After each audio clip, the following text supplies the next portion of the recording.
Shalom.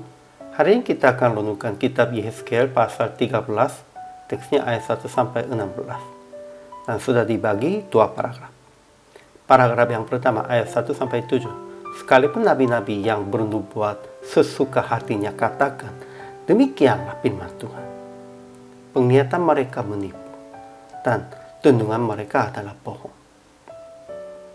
Paragraf yang kedua ayat 8 sampai 16. Tuhan akan menghukum mereka dengan angin taufan bertiup, hujan lebat akan membanjir, dan lambun yang membinasakan.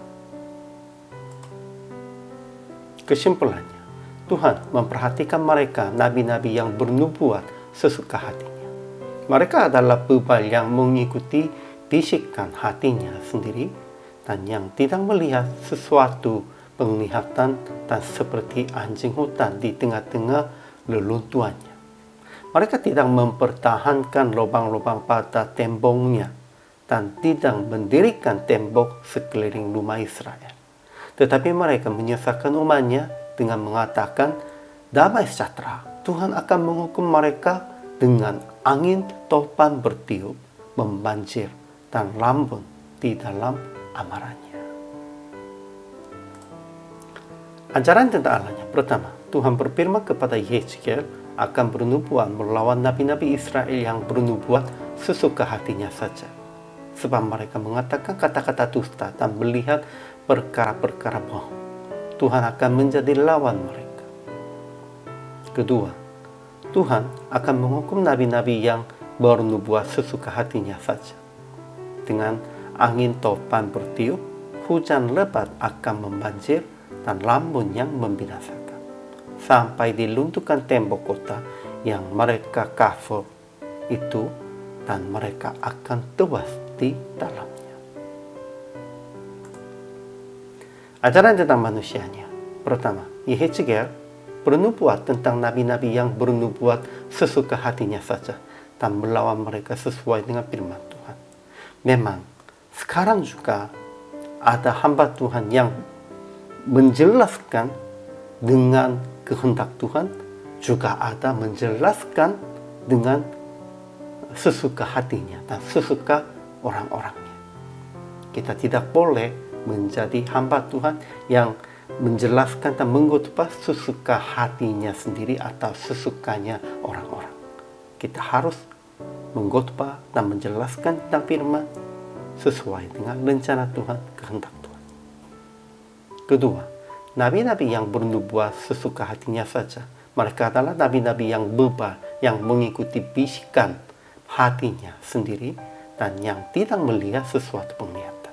Mereka berkata, katakannya, demikianlah firman Tuhan.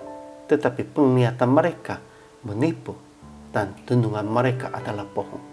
Sehingga mereka tidak termasuk perkumpulan umatnya, tidak akan tercatat dalam daftar kaum Israel dan tidak akan masuk lagi di tanah Israel. Jadi aplikasi hari ini. Pertama, usaha supaya jangan melawan siapapun, tetapi tetap melawan mereka yang bernubuat dan mengkhotbah sesuka hatinya. Ya, memang orang percaya harus usahanya dengan siapapun tidak melawan dan dengan siapapun harus damai. Tetapi kalau ada orang-orang yang bernubuat sesukanya mereka, yang mengkhotbahnya sesukanya sendiri itu, atau sesukanya orang-orang itu, kita harus melawan itu. Karena mereka lawan Tuhan. Kedua, janganlah memakai nama Tuhan dengan sesuka hatinya. Jangan kapur jemaat dengan Injil palsunya. Hati-hatilah pada waktu berkata, demikianlah firman Tuhan. Ya, kita harus menjelaskan kepada mereka bunyinya begitu, itu sesuai dengan firman Tuhan. Jangan katakan sesuka hatinya itu. Akhirnya praktik hari ini, bertobat tentang kapur firman dan kapur jemaat dengan penjelasan firman yang sesuka hatinya. Harus cek apakah hasil renungan saya benar atau salah. Saling sharingnya itu sangat penting.